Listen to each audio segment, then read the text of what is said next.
So if you've watched any of my stuff on my YouTube, if you're a subscriber to my YouTube, this is YouTube Live. You would know that I have podcasts on a up and coming entertainment company out of New Jersey called MupoEntertainment.com. I've been with them for 3 years. I've been helping myself as well as other content producers, storytellers, develop their podcasts, record and publish their podcasts. And we distribute it on MupoEntertainment.com. We have an iOS app, we have an Android app. Anyway, it is Wednesday, end of October, and I'm gonna give you some advice. I'm working on computers today, and the easiest thing to do to solve somebody's problem is give them multiple solutions. So you can fix something and replace something, and give them both price points, because at the end of the day, you don't know what price point that potential customer, is going to be at. You don't know if they're looking for something cheap and easy, or if they're looking for something quality that's going to last. You can't have all three, right? You cannot have cheap, easy, and long lasting. And it's just not going to work that way. So, um, yeah, when right now I'm ripping apart an 2019 27-inch iMac Pro, and when they said it, I was there to fix a bunch of other stuff on their Mac, on their MacBook wasn't working. There was a whole bunch of stuff not working. I probably spent 4 or 5 hours there, fixed a bunch of stuff, but then I told them, okay, the iMac's not turning on. It probably needs a power supply. It's not an easy repair, because literally the iMac needs to be completely ripped apart. I got puppies attacking me here.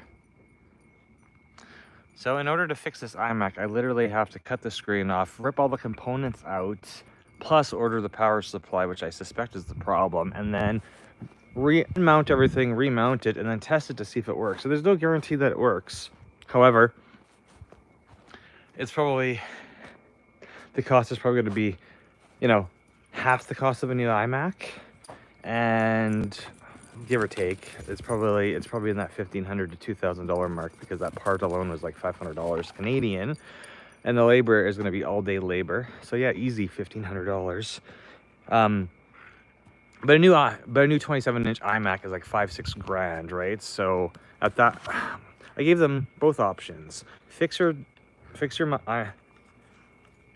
iMac or get a new iMac. She's like, if we can't fix the iMac, she's not even interested in another computer, because she's already using a phone or tablet. So I was like, okay, that's not a problem. I called a bunch of there's a whole, in my world, since I fix computers and I do managed services, and I consult people on what they should do with their technology, and I know I've got a bunch of competitors in Calgary. I know a bunch of them will fix iMacs. I called them all up, and no one responded.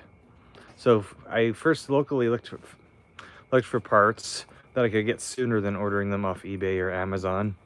The eBay power supply for that 27-inch iMac never showed up, so eBay credited me back yesterday. The Amazon one showed up yesterday, so I just took a coffee break, but I wanted to make sure I was faithful to the YouTube Live community and did my YouTube Live video today. So I've taken before pictures. It's kind of hard to take a video because the iMac, I'm going to take before and after photos, and right now the whole thing's ripped apart. I had to take off the screen and mount all the components of the iMac just to get the old power supply off to put the new power supply in. I got to remount everything. It's probably about 75 screws. I got no problem with it. I take iMacs, I take Macs, I take MacBooks, I take laptops, desktops, servers apart all the time. As long as you document your work with photos and tape and labels, you can't really be, it's easy to be intimidated by projects, but it's like a mechanic taking apart an engine or whatever. There's schematics to take, you're going to figure it out. And it's going to go, and if you miss something, you just don't miss it, and then you make sure it goes back together and you're not missing any screws, etc., etc., etc. So anyway, I know I need to verify that the YouTube membership live, all the buttons are working. I'm gonna do that today, I promise. I just, Yesterday, I left at 6 a.m. and I got in at midnight. Then I slept till 10, and I've been ripping apart the iMac ever since.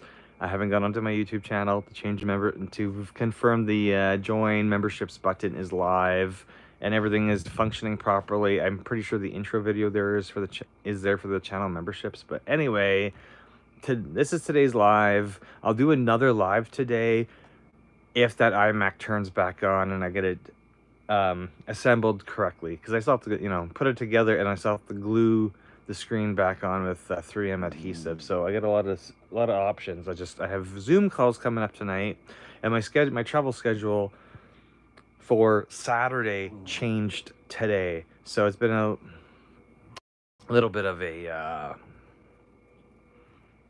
interesting day, let's say that. I was kind of set on being on Phoenix in a week, and then that got canceled on me, and I was like, oh frick, then we'll just go somewhere else where we know people down in the US. But anyway, I'll talk to you later. Bye.